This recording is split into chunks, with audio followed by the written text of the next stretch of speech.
안녕하세요. DJ 선아입니다. 오늘의 사연 시작해 보겠습니다. 안녕하세요. 저는 이제 40대가 조금 넘은 독신녀예요. 혼자 작은 사업체를 운영하며 살고 있죠. 혼자 일을 하며 살아온 인생이다 보니 저는 평소 인과응보라든지 운명이라는 걸 믿지 않았어요. 그저 제 인생은 스스로가 개척하면서 사는 것이라 생각하며 열심히 노력하며 살아왔고 또 그렇게 살았어요. 다만 운명이라는 것이 있다면 그건 제 편이 아니고 특히 저에게만 불공평하다는 생각을 한 적은 있어요. 왜 하필 나만 이런 거였죠. 하지만 최근 저는 결국 인생은 누구에게나 공평한 것이구나. 사람은 뿌린 대로 거두는 것이구나. 라는 것을 깨닫게 되었어요. 제가 저의 인생관과 가치관을 크게 바꾼 계기가 있었어요. 저의 생각을 송두리째 바꾸게 된 일을 겪게 되었던 것이죠. 오늘은 저의 이런 기막힌 일을 들려드리려 해요. 저는 평범한 집에서 자랐어요. 평범한 회사에 다니시던 아버지와 간호사로 대학병원에서 일하시던 엄마가 있는 맞벌이 가정이었죠. 그것만 빼면 전 평범한 유년 시절을 보냈어요. 집안 형편도 나쁘지 않은 편이었고 저는 외동딸이었기 때문에 엄마 아빠의 사랑을 흠뻑 받으면서 그야말로 원하는 건 거의 다 하면서 컸죠. 그래서인지 저는 제가 하고 싶은 일은 꼭 해야 했고 갖고 싶은 게 있으면 꼭 가져야 직성이 풀린다고나 할까. 약간은 고집센 아이였던 것 같아요. 초등학교 5학년 때 저는 문득 다른 친구들은 언니나 오빠, 동생이 있는데 저만 혼자라는 사실이 싫더라고요. 그래서 부모님에게 강하게 졸라댔죠. 나도 동생이 갖고 싶다고. 동생 하나만 낳아달라고 말이에요. 어찌나 졸랐는지 5학년 봄 내내 징징댔던 기억이 나요. 지금 제가 생각해도 진짜 고집불통인 아이였죠. 다행인지 불행인지 부모님 역시도 동생 생각을 하고는 계셨다고 해요. 외동인 제가 혼자 살아갈 것이 걱정되었다고요. 우리가 떠나고 나면 저 혼자 남을 텐데 동생이라도 하나 있으면 서로 의지가 되지 않을까 하는 고민을 하시던 중이었죠. 그래도 여러 현실적인 문제 때문에 망설이시던 두 분은 제가 졸라댄 것을 계기로 결심을 하시고 동생을 가지게 되셨어요. 어머니는 임신을 하시면서 병원도 그만두셨고요. 저는 아직도 동생이 엄마 뱃속에 있었던 것부터 다 기억이 나요. 엄마 배가 점점 불러오더니 뱃속에서 꼼지락대던 모습까지 말이에요. 동생이 태어나던 날도 선명하게 기억이 나요. 제가 막 중학생이 된 지 얼마 안 된 봄이었죠. 연락을 받고 아버지와 함께 병원에 갔더니 TV에서나 보던 조그만 아이가 꼼지락대던 것이 얼마나 귀엽던지. 건강한 여자아기였어요. 정말 너무나도 예쁘고 기뻤죠. 저는 엄마가 퇴원하고 집에 돌아온 후에도 엄마를 도와 여동생을 성심성의껏 돌봤어요. 기저귀도 갈았고 분유도 타서 먹이고 주말에는 잠이 모자란 엄마를 대신해서 제가 아이 잠도 재웠을 정도니까요. 아직도 봄 햇살이 가득 쏟아지던 거실에서 조그만 입을 오물거리던 아기의 모습이 선명해요. 그런데 동생이 태어난 지 100일이 좀 못 되었을까. 아버지 건강이 좀 안 좋아지셨어요. 피곤한 것 같다고 하시더니 감기 기운이 낫지 않는다고도 하셨고요.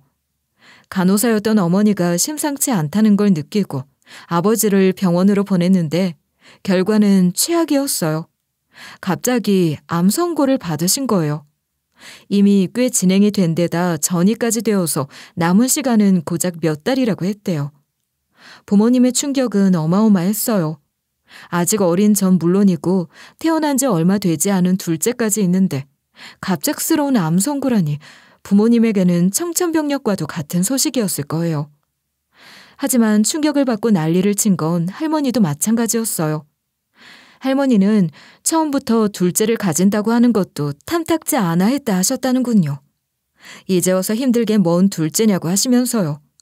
그나마 아들이라도 낳으려나 기대를 하신 모양인데 또 딸이라고 하니 많이 실망을 하신 상태였는데 거기에 암이라니. 할머니는 소식을 듣자마자 저희 집으로 달려와 마구 울부짖으셨죠. 쟤 당장 딴 데 갖다 줘라. 내가 용하다는 무당을 만나고 왔는데 집안에 사람이 잘못 들어오면 이런 사단이 생긴대. 고아원이든 뭐든 빨리 이 집에서 내보내. 그래야 내 아들이 살아. 어머니, 그게 대체 무슨 소리예요? 병에 무슨 무당이에요, 무당이. 이런 소리 하실 거면 돌아가세요. 안 그래도 애 엄마 힘들어요. 그러길래 왜 애를 낳아? 둘째를 못하러. 저것만 아니면 이런 일은 없었을 거 아니야. 다 쟤 때문에 이 사단이 난 거야. 난 절대 용납 못한다. 내가 너 이대로 죽도록 내버려 둘 것 같아. 할머니는 한참을 난리를 치다가 집안 온 곳에 부적을 붙여놓고 겨우 돌아가셨죠. 그 이후에 엄마와 아버지가 한참을 껴안고 우셨던 것이 기억이 나네요. 저 역시 아직 어린 동생을 껴안고 흐느껴 울었고요. 아버지는 절 안아주시며 따뜻하게 달래주셨어요. 희연아, 걱정 마. 아빠 치료 열심히 받고 다시 건강해질게. 절대 엄마랑 너 그리고 희정이 두고 안 갈 거니까. 아빠 믿지? 어? 저는 믿는다고, 아빠 믿는다고 고개를 끄덕였어요. 저는 진심으로 믿었어요. 아빠가 다시 건강해질 것이라고 말이죠. 하지만 아버지는 암 선고를 받은 지 딱 6개월 만에 돌아가셨어요. 그 어떤 치료도 항암도 소용이 없었던 것이죠. 그때가 동생이 겨우 돌을 넘긴 2살 배기 아기였어요. 장례식장에서 해맑게 웃는 아기를 껴안고 우는 엄마를 보면서 저는 처음으로 내 인생이 내 편이 아니라는 생각을 했어요. 조금이라도 우리를 생각하면 이럴 순 없는 거잖아요. 하지만 저희 엄마는 강한 분이셨어요. 곧 정신을 차리고 일을 시작하셨던 것이죠. 동생은 어린이집에 가게 되었지만 다행히 잘 웃고 성격도 좋아서 적응을 잘했어요. 저 역시 학교가 일찍 끝나면 바로 동생을 어린이집에서 찾아서 놀이터에서 같이 놀아도 주고 저녁도 먹이고 씻기기도 했어요. 간호사인 엄마는 교대 근무를 하셨기 때문에 중간중간 제가 많이 도와야 했거든요. 그야말로 동생은 거의 제가 키웠다 해도 과언이 아니에요. 저는 동생 유치원 체육대회 때는 친구들과 함께 가서 줄다리기 1등을 할 정도로 능숙한 육아의 달인이 되었을 정도였거든요. 하지만 엄마는 혹시라도 제가 동생에 얽매여서 하고 싶은 일을 하지 못하고 살까봐 신경을 많이 쓰셨어요. 고등학생 때는 공부에 전념하라고 많이 배려를 해주셨고요. 덕분에 저는 열심히 공부해서 집과는 좀 거리가 있는 서울 명문대로 진학을 할 수 있었어요. 집을 떠나는 것이 걱정이 되기는 했지만 엄마는 이제 동생도 초등학생인데 괜찮다며 걱정 말라고 응원해 주셨어요. 한동안은 아무 걱정이 없었어요. 동생도 무럭무럭 자라면서 똘똘한 초등학생이 되었고 엄마는 엄마대로 저는 저대로 각자의 자리에서 열심히 살았죠. 저는 공부도 하면서 아르바이트를 했고 틈틈이 동생을 보러 집으로 가기도 했어요. 하지만 역시 인생은 제 편이 아니더군요. 갑자기 일을 하시던 엄마가 쓰러지셨던 거예요. 병원에서 일을 하다가 쓰러지셔서 응급실로 바로 갔지만 소용이 없었어요. 뇌출혈이었죠. 제가 도착했을 때는 이미 숨을 거두신 뒤였어요. 겨우 대학생이었던 저는 초등학교 3학년에 불과한 동생과 함께 세상에 단 둘이 남겨졌어요. 슬픔을 느낄 새도 없이 현실이 절 닥쳤어요. 동생을 맡길 곳이 없어서 일단 혼자 사시는 친할머니 집에 같이 있기로 했는데 그게 순탄치 않았어요. 아버지가 암에 걸려 돌아가신 것도 동생 탓이라던 친할머니가 동생을 잘 돌볼 리가 없었던 것이죠. 동생을 맡기고 이것저것 일을 처리하느라 정신없이 보내다 2주 만에 친가에 내려갔더니 현관문 밖까지 할머니가 악을 쓰는 소리가 들렸어요. 이 마귀 같은 거, 넌 악령의 씨였어. 당장 잘못했다고 빌어. 이 나쁜 년. 애비도 잡아먹더니 이제는 애미까지 잡아먹어? 차라리 나가 죽어라, 죽어! 기가 차서 문을 열고 들어갔더니 친할머니가 어린아이를 벽에 세워놓고 팥을 뿌리고 있더군요. 더 물을 것도 없이 저는 애 짐을 챙겨 집을 나왔어요. 그리고 갈 곳은 외할머니 댁밖에 없었죠. 외할머니 역시 갑자기 엄마가 돌아가셔서 충격이 크셨지만 어쩔 수 없이 외손녀를 맡아주시겠다고 하셨죠.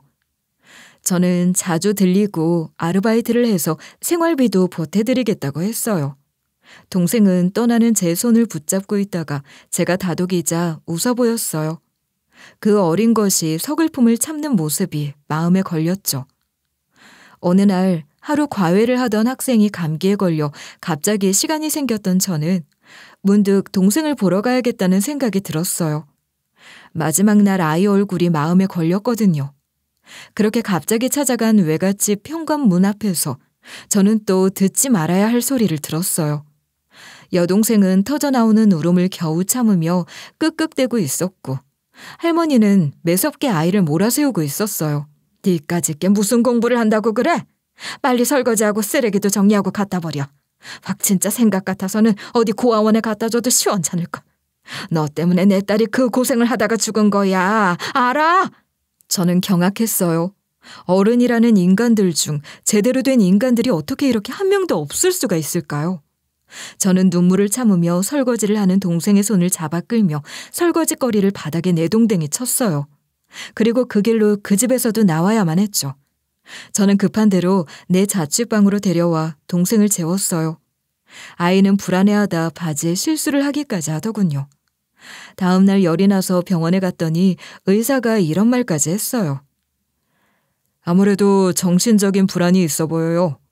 저 나이 때는 마음이 아프면 몸으로 나오거든요. 말씀드리기 조심스럽지만 정신과 상담을 좀 추천드리고 싶네요. 아이는 말수도 적어지고 표정도 없었어요. 물어물어 소아정신과에 데려갔더니 충격적인 이야기를 하더군요. 소아 우울증 증세를 보인다고. 저는 어린아이도 우울증을 앓을 수 있다는 걸 그때 처음 알았어요. 끓어오르는 분노를 참을 수가 없었죠. 저는 그 길로 이를 악물고 친가루가 말 그대로 집을 다 엎었어요. 눈에 보이는 세간살이는 다 부수고 친할머니가 애지중지하던 부적도 다 찢어발겼죠. 그리고 악을 썼어요. 여기 우리 아빠 명의집인 거 내가 모를 줄 알아? 당장 이 집에서 나가. 여기 이제 나랑 내 동생 집이니까 당신 같은 노친네는 여기 살 자격 없어. 이게 어디서 부정타게 부적을? 너 진짜 천벌받고 싶어? 천벌?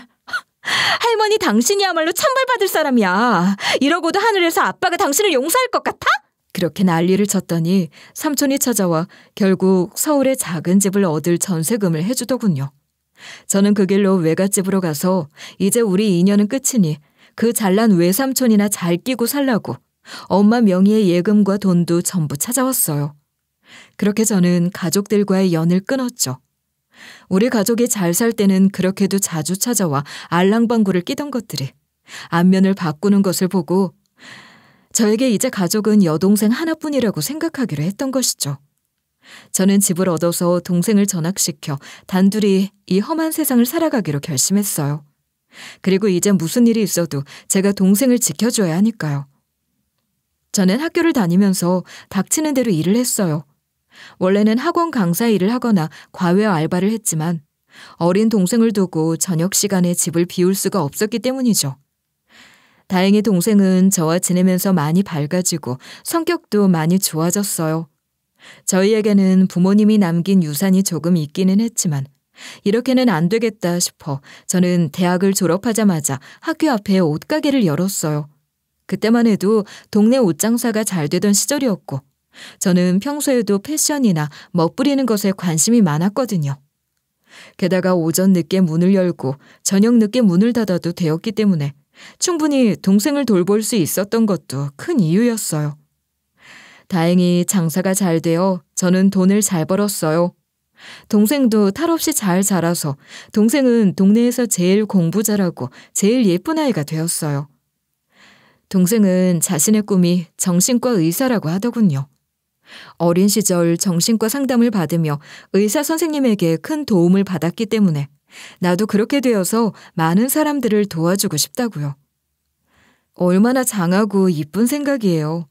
저는 하고 싶은 대로 다 하라고 했습니다. 제가 못해줄 것이 뭐가 있겠어요. 저는 아이의 털을 동대문으로 옮겨 매일매일 열심히 일을 해서 뒷바라지를 해주었죠. 동생은 우수한 성적으로 명문 의대생이 되었다가 결국 의사가 되었어요. 대학병원에 인턴으로 입사하는 날, 저는 눈물을 흘리고 말았어요. 사람이 기쁘면 눈물이 난다는 사실도 저는 그날 처음 알았죠. 동생이 인턴 생활을 하던 즈음 저는 동대문 장사를 접고 인터넷 사업으로 전환을 했어요. 예전과는 다르게 직접 와서 옷을 사는 사람들이 많이 줄었기 때문이었죠. 사업은 더욱 잘 되었어요. 그 시절 저는 부러울 게 없는 사람이었어요. 동생은 의사겠다. 나는 돈 걱정 없이 사업도 잘 되겠다. 큰맘 먹고 외제차도 한 대 뽑고 동생한테 입사 기념으로 차도 한 대 사줄 정도였으니까요. 그런데 가만 보니 요 녀석이 연애를 하는 것 같더라고요. 벌써 그런 나이가 되었나 싶어 혼자 웃다가 눈치를 봐서 슬쩍 물었더니 얼굴을 붉히며 맞다고 하더군요. 또 그건 어떻게 알았어? 안 그래도 소개를 할까 했어. 사귄 지 벌써 4년이라 이제는 가족들에게 인사를 시켜야 할 것 같아서. 뭐 4년이라고? 그렇게 오래 만났으면서 어쩜 말을 한 번을 안 하니? 내가 맛있는 거 하나 사줄게. 한번 데리고 와. 살살 구슬려서 만나보니 반듯한 청년이었어요. 행정고시를 패스하고 7급 공무원으로 있는 착실하고 훤칠한 사람이라 여동생과 잘 어울렸고요. 집안도 안정적인 공무원 집안이라길래 속으로 흐뭇했죠. 그런 와중에 갑자기 외할머니에게 연락이 왔어요. 떨리는 목소리로 외할머니는 자신이 요즘 너무 몸이 안 좋아 죽을 날이 얼마 안 남은 것 같다고 지난 일을 사과하고 싶다며 엉엉 우시더라고요. 처음에는 아이의 연락을 끊었지만 그간 가끔 엄마의 기일에 납골당해서 본 적이 있기는 했던지라 놓친 애가 눈물까지 흘리는데 마냥 외면하기도 좀 그랬어요. 그래서 찾아간 외갓집에서 외할머니는 정말 병색이 짙어 보였어요. 뇌졸중으로 오래 고생을 했다는데 제가 보기에도 정말 오늘 내일 하시는 것 같았어요. 외할머니는 저를 보고 눈물을 흘렸어요. 내가 죽을 죄를 지었어. 그때만 생각하면 내가 왜 그랬나 너무 후회가 되고 너무 니들에게 미안해서 내가 죽어도 눈을 감지 못할 것 같아. 갑자기 멀쩡하던 딸이 그렇게 되고 보니 너무 마음이 속상하고 누구라도 원망을 하고 싶어서 그랬나 보다. 내가 미련하고 멍청해서 상처를 줬다면 제발 용서해다오. 미안하다. 진심 어린 사과를 해주시는 건 감사했지만 뭐랄까요? 그동안 제가 사는 게 너무 팍팍해서였는지 감동적이지도 않았고 별로 와닿지도 않았어요. 정작 저희가 어른이 필요할 때는 모른 척 하다가 다 죽어갈 때 와서 눈물을 흘려봐야 뭐하나요? 이제 저희는 어른이 필요 없는데 말이죠. 이 사람들이 인간 같지 않다고 해서 저까지 바닥을 보여봐야 뭐하나 싶어 저는 형편을 물어보고 동생에게 전화를 걸어 입원을 부탁했어요. 외갓집은 한눈에 봐도 형편이 안 좋아 보였고 제대로 된 병원 치료를 받지 못해 병세가 악화된 것이 뻔했거든요. 그러면서도 저는 외삼촌에게 딱 선을 그었어요. 제가 입원을 주선해주고 몇십 정도는 보태주겠지만 그 이상은 안 된다고. 그게 싫으시면 입원도 하지 마시라고. 외삼촌은 알겠다고 하더군요. 예약 잡기도 힘든 대학병원에 입원이라도 며칠 해서 치료를 받는 것만으로도 감지덕지라고 말이죠. 제 연락을 받은 여동생은 순순히 알겠다고 하더군요. 그러면서 이랬어요. 내가 다 알아서 할 테니까 언니는 병원 올 필요 없어. 그냥 외삼촌이랑 외할머니만 보내. 바쁜데 여기까지는 오지 말고. 응? 오지 마. 하도 오지 말라는 말을 강조하길래 오히려 이상했어요. 왜 하지 말라면 더 하고 싶잖아요. 게다가 그런 말을 할 아이가 아닌데 느낌이 이상했죠. 또 제가 안 따라갔다가 이 화상들이 여동생에게 덤탱이라도 씌울까 봐 저는 병원으로 따라갔어요. 외할머니를 입원시키고 병실을 빠져나오려는데 갑자기 이상한 이름이 보이더군요. 사람에게는 감이라는 게 있나 봅니다. 한 병실 앞을 지나는데 언뜻 이름 하나가 눈에 확 들어오는 거예요. 병원에 가면 입원실 밖에 이름 한자가 가려진 채로 입원한 환자들 이름이 걸려 있잖아요. 저는 그 와중에도 그 이름의 주인공이 누군지 알 수 있었어요. 설마 하는 느낌의 병실에 가보니 기막힌 얼굴들이 보이더군요. 바로 친할머니였어요. 그 옆에는 버젓이 귤인지 사과를 까고 있는 외숙모도 보였어요. 부들부들 떨리는 가슴을 부여잡고 겨우 밖으로 나와 안면이 있던 간호사 선생에게 물었더니 더 놀라운 답이 나왔어요. 입원을 한 지 벌써 1년이 다 되었다는 거죠. 그곳은 대학병원 소속의 노인 전문 병원이라 입원비도 만만치 않은 곳이었어요. 저는 집히는 곳이 있어 동생이 퇴근하기를 기다렸다가 닥달을 했죠. 당장 사실대로 말하라고 말이에요. 동생은 한숨을 쉬더니 사실을 털어놓았어요. 사실 내가 인턴이 되자마자 연락이 왔었어. 할머니가 뇌졸중으로 쓰러졌다고 제발 도와달라고 하더라고. 그래서 그냥 입원만 주선해주고 교수님 소개만 해준 거야. 외할머니랑 똑같아. 그런 일이 있었으면 나에게 미리 얘기를 했었어야지. 너 솔직히 이야기해봐. 입원비 내준 거 맞지? 대체 얼마나 뜯긴 거야? 아니야. 그냥 좀 도와주고 말았어. 지금은 돈 안 줘. 그리고 언니에게 이야기해봤자 지금처럼 이렇게 펄펄 뛸 거 아는데 내가 어떻게 이야기해. 그냥 이해해줘. 나 정신과 의사야. 예전 트라우마 극복하는 데도 도움이 될 것 같아서 내가 판단한 거야. 동생은 동생이지만 전 아니죠. 저는 이 괘씸한 인간들을 내 착한 동생처럼 곱게 보내줄 마음이 전혀 없었어요. 저는 동생에게 선언했어요. 그래, 너는 네 방식대로 처리했으니 나는 내 방식대로 할게. 너 당분간 이쪽으로 오지 마. 나는 모르는 사람이라고 해. 동생은 대체 뭘 하려고 그러냐고 기겁을 했지만 제가 말린다고 말려줄 사람이 아니라는 것도 알고 있었어요. 저는 아예 그 다음 날부터 매일 병원으로 출근을 해 그 인간들에게 당장 퇴원하라고 들들 볶았어요. 금수도 자기 자식은 지키는데 당신들이 무슨 낯짝으로 여기에서 뭉개고 있어요? 나 이 꼴 절대 못 보니까 당장 병원 옮겨요. 그때 내 동생을 그렇게 구박하고 욕할 때는 언제고 뭐? 내 손녀가 의사라고 자랑하셨다며? 지나가던 개가 없겠네. 저 싸가지 없는 게 어디서 행패야? 행패? 행패는 예전에 내 동생 세워놓고 마귀라고 욕하면서 팥 뿌리고 부적 태우던 게 행패지. 아니, 요새는 그걸 아동학대라고 부르던가? 암튼 빨리 꺼지세요들. 무슨 염치로 여기를 기어와? 저는 한다고 하면 하는 사람이에요. 그 인간들이 퇴원할 때까지 매일 출근을 해서 난리를 쳐댔죠. 이죽대고 난리를 치고 아예 도시락까지 싸가서 그 옆에 반찬통을 펴놓고 야무지게 밥도 먹었어요. 그 인간들은 미치려고 했지만 도리가 없었어요. 제가 뭐 고함을 질렀나요? 소동을 피웠나요? 그 인간들도 점점 소문이 나는 것이 부끄럽기는 했는지 병원으로 옮기겠다며 끝까지 헛소리를 하더군요. 병원비를 내주면 퇴원을 하겠다나요? 제가 미쳤나요? 저는 들은 척도 안 했죠. 그러자 삼촌이라는 자가 막말을 하더군요. 우리 형 죽인 종자들이 형 목숨값으로 잘 먹고 잘 사는 주제에 은혜도 모르고 어디 친할머니를 내쫓아. 우리가 나갈 것 같아? 지 엄마 닮아 철면피 같은 년들. 니들은 오히려 우리에게 돈을 더 줘야 돼. 이런 식으로 나오시겠다 이거죠? 결국 우리 엄마 아빠까지 들먹이고? 네, 좋아요. 이렇게 막 나오시면 저도 막 나가 드려야죠. 기대하세요. 어떤 일이 생길지. 진짜 생각 같아서는 다 때려 엎고 싶었지만 동생이 근무하는 병원인데 그럴 수야 있나요? 게다가 저 역시 그랬다가는 역으로 쫓겨날 수 있으니 전 참았어요. 그리고 당장 병실을 나와 평소 제 사업을 봐주시던 변호사를 만났어요. 그리고 곧바로 소송을 걸었죠. 친할머니와 삼촌 내외가 사는 집은 우리 아빠 명의였고 아빠가 돌아가셨으니 그 집은 당연히 저와 제 여동생 소유가 되잖아요. 그래서 그 집을 당장 내놓으라는 소송을 걸었어요. 그동안은 늙은 할머니가 사는 집을 어쩌고 하기도 번거로웠고 딱히 그 집이 필요하지 않아 냅뒀지만 전 이제 시간도 많고 돈도 많으니까요. 소장이 날아가자 반응이 바로 오더라고요. 이게 대체 뭐냐며 어떻게 이럴 수가 있냐고 말이죠. 저는 최후 통첩을 했어요. 노친에 살아있을 동안만 시간을 줄 테니 그 전까지만 거기서 살아요. 그리고 당장 병원에서 꺼져요. 안 그러면 바로 차 들어갈 테니까. 역시 금융치료가 가장 효과적인 치료법이라 했던가요?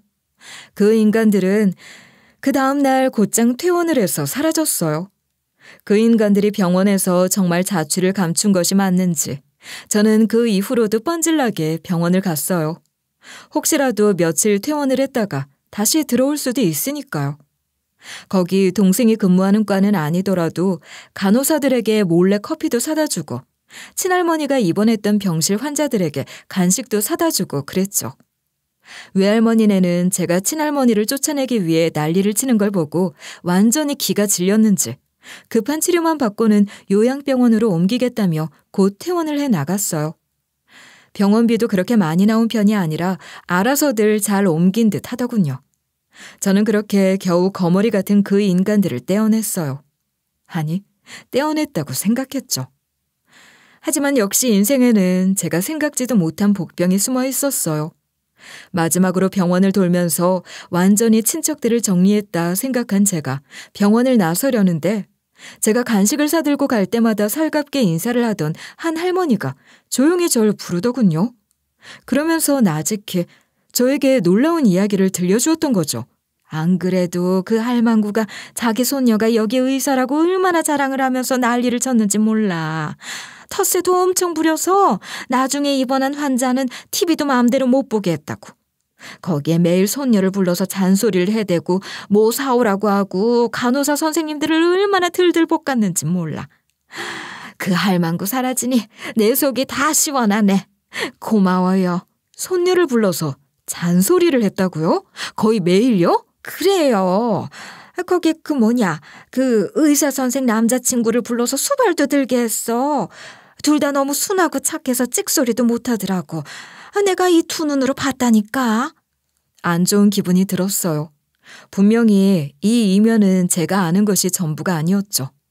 저는 평소 저와 안면이 있던 간호사 선생님이 퇴근하기를 기다렸다가 퇴근하는 선생님을 붙들고 사정을 했죠. 그 선생님 역시 비슷한 이야기를 해주시더군요. 맞아요. 김 선생님 할머니라고 엄청 갑질하시고 저희한테도 조금만 마음에 안 들면 가만히 안 두겠다고 병원에서 자르겠다고 난리치셔서 저희가 얼마나 골치가 아팠는지 몰라요. 김 선생님이 매일 저희한테 죄송하다고 하시고 그리고 김 선생님 남자친구분도 자주 불려오셨어요. 슬쩍 이야기를 들어보니 뭔가 약점이 잡히신 것 같던데 자세한 건 저도 몰라요. 정말 치가 떨렸어요. 대체 이걸 어떻게 해야 하나? 대충 정리가 된 것 같으니 그냥 모른 척 넘어가야 하나? 아니면 둘을 불러서 화를 내야 하나? 고민이 되었어요. 이제 여동생도 어느 정도 커서 예전의 어린애가 아닌데 제가 무작정 뭐라 할 수도 없는 거 아니겠어요? 저는 며칠 동안 고민을 하다가 일단 여동생은 둘째치고 남친이라도 만나봐야겠다 싶었어요. 이게 대체 어떤 사연이 있는 것인지는 제가 알아야 한다 싶었거든요. 그래서 여동생이 근무가 있다고 아침 일찍 나간 어느 휴일 아침, 저는 여동생의 남자친구에게 전화를 걸었죠. 몇 번 신호가 울리고 나니 뜻밖의 목소리가 전화를 받더라고요. 어머, 희정이 언니분. 저희 다 도착했는데 언제 오세요? 차가 많이 막히죠? 저희도 여기 길 찾기가 어려워서 오는데 고생 좀 했어요. 네? 그게 무슨 말씀이세요? 현준이는요? 지금 다 같이 계신 거예요? 오늘 저희 상견례 하기로 했잖아요. 혹시 모르셨던 거예요? 전번에 같이 식사하기는 했지만 친가 어른들까지 다 모시고 정식으로 뵙자고 해서 온 건데 그거 아니에요? 저는 벼락을 맞은 듯 자리에서 벌떡 일어났어요. 그리고 장소를 물어 곧바로 미친 듯 그곳을 향해 차를 몰았어요. 여동생의 남자친구는 이미 제가 만난 적도 있고 여동생 역시 그 집에 인사를 하고 드나들며 꽤 친한 사이가 된 지 오래였어요. 그리고 얼마 전에 제가 자리를 만들어 그 부모와 함께 식사를 한 적이 있었기에 저만 빼고 상견례를 한다는 것이 말이 안 됐어요. 거기에 친가 어른들이라니. 저는 부들부들 떨며 간신히 사돈 어른이 알려준 고급 한식당으로 달려갔어요. 제가 주차장에 차를 대고 식당 입구로 가자 미리 이야기를 들었던지 얼굴이 하얗게 질린 여동생과 여동생의 남친이 미리 절 기다리고 있더군요. 동생은 저를 보자마자 대뜸 사정을 했어요. 언니, 제발 부탁이야. 내가 나중에 설명할게. 그냥 집으로 가. 이렇게 부탁할게. 제가 죄송해요. 이게 다 제 탓이에요. 그러니 부디 저희가 바로 찾아뵙고 어떻게 된 일인지 말씀드릴게요. 그러니 지금은 그냥 집에 가서 기다려주세요. 정말 죄송해요. 화를 낼 새도 없이 납작 엎드려 사정사정을 하는 모습을 보니 이건 제 생각보다 더 큰일이라는 생각이 들더군요. 여동생도 여동생이었지만 그 남친은 아예 식은땀을 흘리며 쩔쩔 매고 있기까지 했거든요. 저는 일단 알겠다고 하고 차로 돌아가 식당을 빠져나왔어요. 힐끗 백미러를 보니 그 둘은 제 차가 주차장을 빠져나가는 것을 확인하고 다시 식당 안으로 들어가더군요. 하지만 제가 누구예요? 저는 어릴 때부터 한다면 무조건 하는 사람이거든요. 저는 근처를 대충 두세 바퀴 돌다 다시 식당으로 되돌아왔어요. 가란다고 그냥 가면 절대 안 되는 일이라는 건 아마 10살짜리 애라도 알아챌 일인데 제가 그냥 속 편히 집에 갈 수는 없으니까요. 저는 조용히 식당으로 들어가 안쪽의 룸을 힐끗 봤어요. 다행히 손님이 많지 않은 외곽 식당이라 여동생과 그 남친의 가족들이 어디에 있는지는 금방 알 수 있겠더군요. 저는 점원에게 당당히 여동생과 그 남친 이름을 대고 가족이라고 했어요. 그리고 전화를 받고 급한 연락을 처리하는 척하며 대체 무슨 일인지 일단 대화를 엿들었죠. 안에서 들려온 목소리는 제 예상 그대로였어요. 삼촌이라는 인간과 그 숙모라는 인간의 목소리가 들려오더군요. 그것들은 떡하니 부모 노릇을 하려 들면서 제 자식이라도 되는 것처럼 헛소리를 하고 있었던 거예요. 사실 부모 없는 애를 아무리 조카라도 이만큼 키우기까지는 쉽지가 않았어요. 저희도 친자식이 있으니까 말입니다. 하지만 저의 의사로 만들기까지 최선을 다해 아주 투자도 아끼지 않으면서 뒷바라지를 다 했다 이 말씀이죠. 그럼요. 이 사람 벌이로 애 공부시키느라 진짜 저희 애들은 제대로 학원도 못 보낼 정도였다니까요. 그래도 저 군소리 안 하고 얘 좋은 거 먹이고 입히고 최선을 다했어요. 아마 지 엄마가 살아있어도 이만큼은 못했을걸요? 진짜 기가 찼어요. 그렇게 말도 안 되는 지 자랑들을 하는데 남친 부모님은 예 하면서 장단을 맞춰주시더군요. 고생이 많았겠다면서 말이죠. 그러는데 저를 진짜 돌게 하는 대사가 그 삼촌이라는 인간 입에서 나왔어요. 뭐 의사사위 보면 병원을 해준다, 차를 해주고 집도 해준다 이런 말도 많은데 저희는 그렇게 막 바라고 그러는 사람들 아닙니다. 그냥 애들 살 집은 살 집이고 저희도 살던 곳이 많이 좁아요. 그 정도만 신경 써주시면 뭐. 저희가 얘 뒷바라지 하느라 노후 신경을 쓸 새가 있었어야 말이죠. 그렇다고 저희가 얘 병원을 차려달라 이런 말은 안 해요. 그저 집 전세금 신경 쓰지 않게 노후에는 편하게 내 집에서 살면 그걸로 좋게요. 나중에 희정이 애 낳으면 제가 또 그 뒷바라지 해줘야 하지 않겠어요? 그러니까 저희가... 그 인간은 말을 끝맺지 못했어요. 더 이상 참지 못한 제가 이성의 끈이 끊어져 문을 벌컥 열어젖히고 룸 안으로 쳐들어갔기 때문이었죠. 저는 문을 열자마자 소리쳤어요. 입 닥쳐. 뭐? 집을 해줘? 이 뻔뻔한 인간들. 니들이 사람이냐? 이 거지 근성으로 가득 찬 것들이 어디 감히 여길 와서 지랄이야? 저는 벼락같이 소리치면서 그곳으로 뛰어들어갔죠. 제 모습을 보자마자 삼촌과 숙모는 기겁을 하더군요. 여동생과 그 남자친구 역시 경악을 하며 자리에서 일어났어요. 저는 여동생에게 끼어들지 말라고 하고 그 남자친구 부모님들에게 다가가 사과를 미리 드렸어요. 제가 지금부터 좀 민망한 짓을 벌일 예정인데 죄송합니다. 제가 나중에 식사 자리를 꼭 마련할 테니 지금은 먼저 돌아가셔도 될까요? 집안 문제인데 미리 해결을 못했어요. 무슨 사정이 있을 거라 싶었어요. 여보, 갑시다. 나중에 연락 주세요. 네, 정말 죄송해요. 현준이도 얼른 돌아가. 이건 우리 집안 문제니까.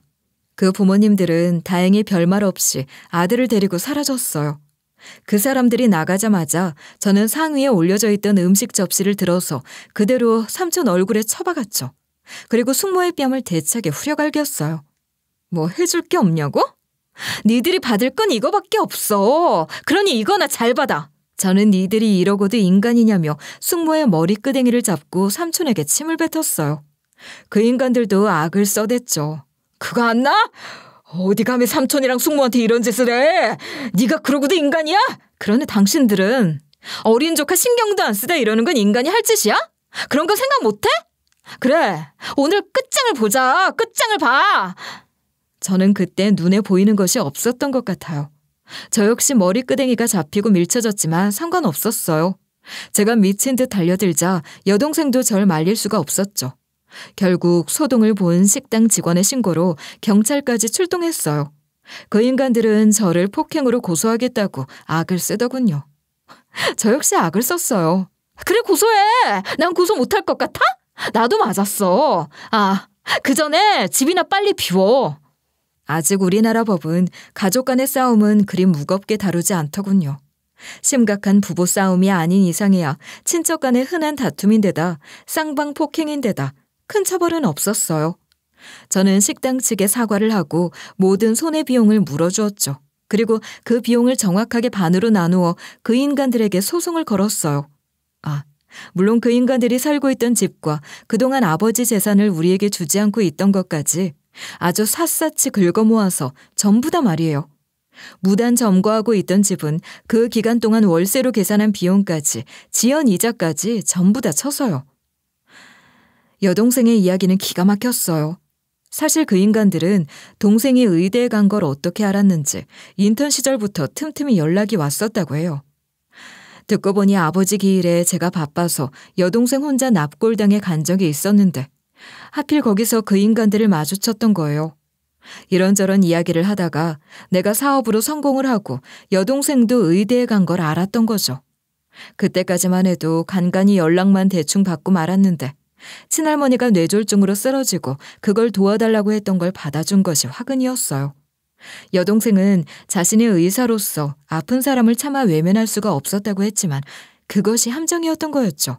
난 그냥 입원만 주선해주고 거기까지만 하려고 했는데 삼촌이 어떻게 내 남자친구까지 알았더라고. 사람을 붙였는지 직장이며 집 주소까지 싹 알아와서는 한번 보자고 하더니 나 몰래 따로 저 사람에게 연락을 했나 봐. 그리고 돈을 빌려달라고 했대. 뭐가 어째? 그래서 현준이 너 돈 빌려줬어? 말도 마. 그것만 하면 다행이게. 저 사람이 공무원으로 모은 큰 돈이 있었겠어. 그랬더니 잠깐만 쓰고 갚는다고 병원비가 모자란다고 사정사정을 해서 대출을 받아줬대. 그때 신상을 알았는지 삼촌이 몰래 대출 받은 곳이 3군데가 더 있어. 그러니 어떡해. 그거라도 받으려면 심기 안 거슬리게 할 수밖에 없잖아. 저는 속이 터져나갈 것만 같았어요. 세상 물정 모르고 착실하고 착하게만 살았던 여동생의 남자친구는 사랑하는 여자의 삼촌이 그런 짓을 할 것이라고는 꿈에도 몰랐겠죠. 그 아이는 눈물까지 보이며 고개를 숙이더군요. 그랬으면 당장 나에게 이야기를 했었어야지. 왜 일을 이 지경으로 만들어? 나도 그러려고 했지. 당장 경찰서로 가려고 했는데 저 사람 공무원이잖아. 아버님도 공무원이셔. 이게 자칫하다가 일이 복잡해질 것 같았어. 그리고 더 이상 언니에게 도와달라 하기에도 염치가 없었고. 그래서 나도 최대한 증거를 모으고 때가 되면 고소를 하려고 하던 중이었어. 이 멍충아, 그 인간들을 겪고도 몰라? 그 인간들은 애초에 싹을 잘라야 해. 절대 그냥 안 넘어갈 인간들이라고. 하지만 여동생은 제 생각보다 담담하고 굳건했어요. 강하셨던 엄마를 쏙 빼닮았죠. 나도 이제 당당하게 언니 앞에 모든 일을 해결하고 이야기하고 싶었어. 이번 일은 내 덜 떨어진 남친 때문에 생긴 일이니 이건 내가 해결할게. 언니는 언니 소송을 진행해. 난 나대로 할 거야. 우리 누가 더 잘했는지 이야기하기로 해. 어쭈, 이제 다 컸다 이거야? 그래, 알았어. 그럼 네 일은 네가 해결해. 나는 나대로 혼을 내줄 테니까. 역시 내 동생이었죠. 저는 열심히 힘을 내라고 격려해줬어요. 그리고 앞으로는 어려운 일이 생기면 꼭 같이 해결하자고도 했고요. 동생 역시 곧바로 소송을 걸었어요. 대출금 반환 소송과 동시에 명의 도용으로 경찰에 형사 고발도 진행을 했죠. 그동안 여동생과 그 남친은 그들의 막무가내와 막말도 꾹 참고 대화를 통해 많은 증거를 차곡차곡 모아두었더군요. 저를 비롯해 줄 소송장이 날아가자 기세등등하던 그 인간들도 일이 심상치 않게 돌아간다 싶었는지 바로 기가 죽어서 연락을 해왔어요. 뭐 내용은 뻔했어요. 들으나 마나한 이야기들이었죠. 아무리 그래도 어떻게 이럴 수가 있니? 사람이 도리를 지켜야 사람이지 그게 아니면 짐승이랑 다를 게 뭐냐? 이 할미를 굳이 길바닥에 내쫓아야 직성이 풀려? 꼭 그래야겠어? 그런 소리를 할머니가 하시니 좀 낯서네요. 할머니 말씀대로라면 할머니야말로 짐승이나 다름없으신 거 아니에요? 친손 얘기한 짓은 사람이 도리를 지키면서 할 행동이에요? 쓸데없는 소리 하지 마시고 이럴 시간에 얼른 이삿짐이나 싸세요. 삼촌 부부도 악을 쓰다가 사정을 하다가 나중에는 눈물로 호소까지 하더군요. 야, 진짜 우리 한 번만 살려주라, 어? 진짜 우리 5 식구 전부 길거리에 나앉아야 할 판이야. 우리 애들 아직 대학 졸업도 못했는데 네 삼촌 앞길을 막아서야 되겠니? 조금만 용서를 해줘. 또 돈도 잘 번다며. 그래서요? 뭐 어쩌라고요. 아니 그리고 삼촌 애들은 대학 졸업도 못하고 길거리에 나앉을 걱정이 되고 우리는 나가서 길바닥에서 사는지 학교를 다니는지 밥을 먹는지 언제 신경이나 쓴 적 있었어요? 신경 안 쓰셨으니 저도 안 쓰는 게 맞지 않나요? 야, 너 벌 받아. 이게 누구 집인데? 우리 형 집이야. 우리 엄마는 물론 우리도 여기서 살 권리가 있어. 아니요? 삼촌의 형, 그러니까 제 아빠 집이니 이제 소유권은 저와 여동생이에요. 댁들은 거기서 살 권리가 없어요. 그러니 제가 나쁜 짓 하는 걸로 몰아가지 마세요. 그동안은 봐드린 거고 이제 저희는 저희의 정당한 권리를 찾는 것뿐이에요. 댁들이 억울하게 집을 뺏긴 게 아니라고요. 아니, 그리고 이제껏 전세방 하나 구할 돈도 안 모아두고 뭐 하신 거예요? 참 기가 막히네. 자꾸 연락하시면 고소장 하나 더 늘어나니까 그렇게 아세요. 소송은 순조롭게 진행됐어요. 분명한 증거가 있었고 그들이 오랫동안 남의 재산을 점유한 것이 명확했어요. 게다가 그 인간들은 끝까지 거짓말을 했더군요. 전셋집 한 채 얻을 돈이 없다더니 멀쩡한 집 한 채를 자기 장모 명의로 만들어서 숨겨놓고 있었어요. 아마 저희가 그건 못 찾을 거라 생각했던 모양이에요. 제가 비싼 돈 주고 왜 유명 변호사를 섭외했겠어요? 삼촌의 장인 장모 집까지 압류가 들어가자 그 인간들은 결국 백기를 들고 저희가 청구한 재산을 토해내야만 했죠. 여동생의 소송 역시 매끄러웠어요. 그 인간이 돈을 빌려갔다는 차용증과 그에 대해 대화를 나눈 녹음들, 그리고 명의 도용을 한 것을 항의하는 여동생의 남자친구와 그것을 비웃는 두 부부의 대화가 고스란히 녹음이 된 것이죠. 그 파렴치한들은 협박까지 서슴지 않았더군요. 야, 증거 있어? 증거 있냐고. 이 대출이 다 내가 받은 거라는 걸 어떻게 증명할 거야? 그때 1,000만 원만 빌려주면 된다고 하셨잖아요. 여기 차용증도 있고요. 여기다 제 주민번호 적으라고 하신 것도 삼촌분이고 먼 은행에 간 것도 삼촌이시잖아요. 저는 그 시간에 회사에서 일하고 있었어요. 그걸 누가 믿겠어. 이름에 네 주민번호도 다 맞고 서명도 있는데 더 떠들어봐. 내가 그 잘난 직장 가서 떠들어줘? 니네 아버지도 고위 공무원이라며 공직생활 마감하게 해줘? 잔말 말고 내가 하자는 대로 집이나 한 채 해줘. 그럼 나도 더 이상은 허튼 짓 안 할 테니. 그들은 인간도 아니었어요. 그냥 돈에 눈이 먼 범죄자에 불과했죠. 친할머니라는 인간은 끝까지 그 인간들을 감싸더군요. 어쩌면 이 모든 불행의 시작은 저 인간들 때문일지도 모른다는 생각이 들 정도였어요. 아버지가 그 젊은 나이에 암에 걸리신 것도, 엄마가 갑자기 세상을 떠나신 것들도 암덩어리 같은 저것들 때문일지도 모른다고 말이죠. 그렇게 소송은 정리가 되었어요. 저희는 그동안 빼앗겼던 거의 모든 재산을 돌려받게 되었어요. 그 인간들은 그야말로 알거지가 되어서 쫓겨났어요. 자기들이 가진 것을 다 털어먹도록 그 인간들은 평생을 제대로 된 일을 하지도 않고 놀고만 먹었던지라 저희에게 줄 돈을 주고 나서는 남은 것이 없었던 거예요. 뭐 이제 앞으로는 열심히 일해서 잘 사셔야지 어쩌겠어요. 저는 그렇게 과거의 악연을 정리했어요. 상황이 얼추 마무리가 되었을 때 저는 여동생 남친의 부모님을 정식으로 초대해 그간 저와 여동생이 살아왔던 이야기를 솔직히 털어놨어요. 그리고 험한 꼴을 보여드려서 죄송하다고 말이죠. 어떻든 귀한 아드님마저 이 일에 연루가 되었으니 죄송한 마음뿐이었죠. 하지만 다행히 그 부모님은 저희 자매의 입장을 잘 이해해 주셨어요. 오히려 응원을 해 주시더군요. 대충 듣기는 했지만 제 생각보다 훨씬 더 강하고 대단하신 것 같습니다. 저도 이번 일로 아들에게 잔소리를 했습니다. 저희가 너무 조용히만 키워서인지 애가 세상 물정에 어두운 면이 있는데 희정이같이 똑 부러진 애가 옆에 있어서 든든해요. 우리 아들 부족해도 잘 부탁한다, 희정아. 아니에요. 거의 대부분의 일은 언니가 다 하신 거예요. 저 역시 언니가 세게 나간 걸 못 봤다면 그런 용기는 내지 못했을걸요? 그런 이야기를 나누고 있는데 여동생 남친의 어머니가 뜻밖의 말을 하더군요. 그런데 혹시 여기 사이트 사장님 아니세요? 가끔 모델로 나오시는 걸 본 것 같은데. 성함이 이희연 맞으시죠? 여기 사이트 대표님 성함도 같은데. 어머, 맞아요. 어떻게 하셨어요? 세상에, 저 그 사이트 팬이에요.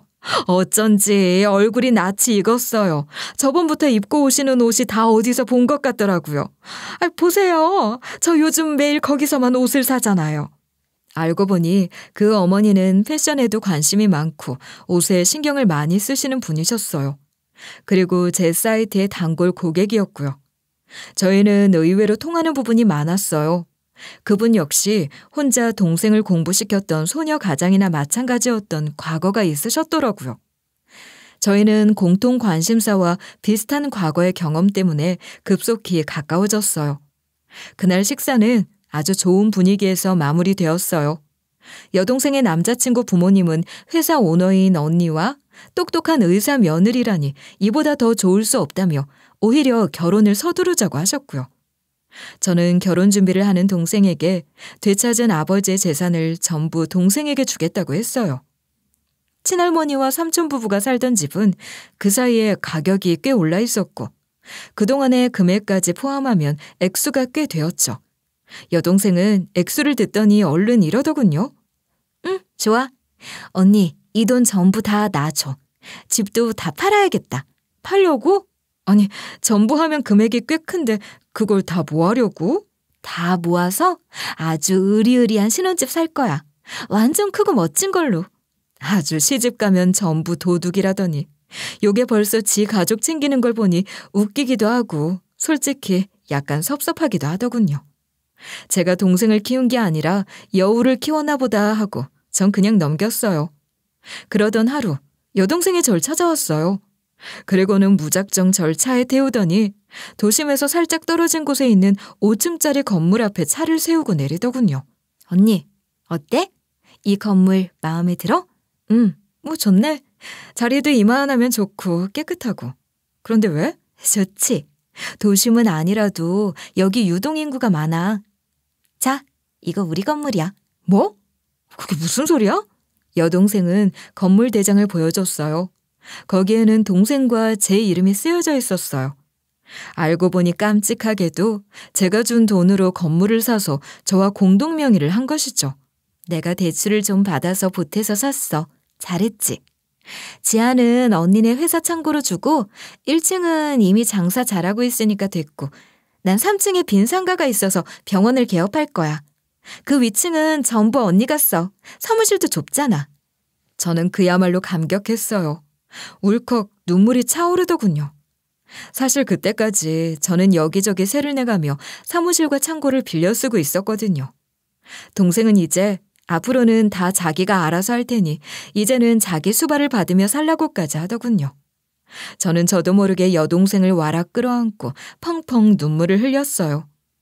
친할머니와 외할머니 집을 떠돌며 눈물을 참으며 제대로 소리내어 울지도 못하던 애가, 내가 조금만 안 보여도 불안해하면서 잠도 못 자던 아이가 언제 이렇게 컸는지 가슴이 벅차올랐어요. 여동생이 제기한 형사소송이 진행이 되면서 삼촌 부부는 곧바로 구속됐어요. 그들은 몰랐겠지만 명의도용과 사문서 위조는 꽤 큰 죄니까요.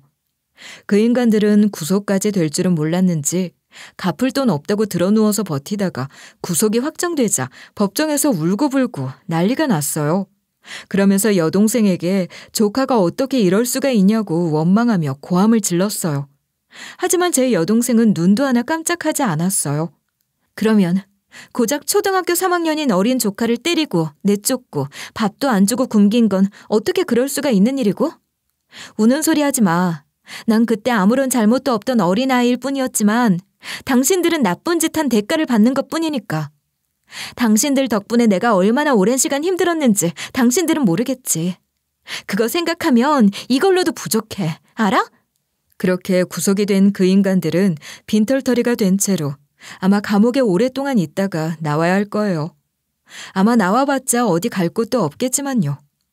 그 인간들의 자식들은 그렇게 잘난 척을 하면서 사촌인 우리들을 인간 취급도 하지 않더니 어디론가 사라져서는 부모를 찾아가 보지도 않는다고 하더군요. 아마 지들도 하루하루 먹고 사는 게 바빠서 정신이 없기도 하겠죠. 친할머니 역시 어디 먼 공공요양원에 버려져서 아무도 찾지 않을 게 뻔하죠.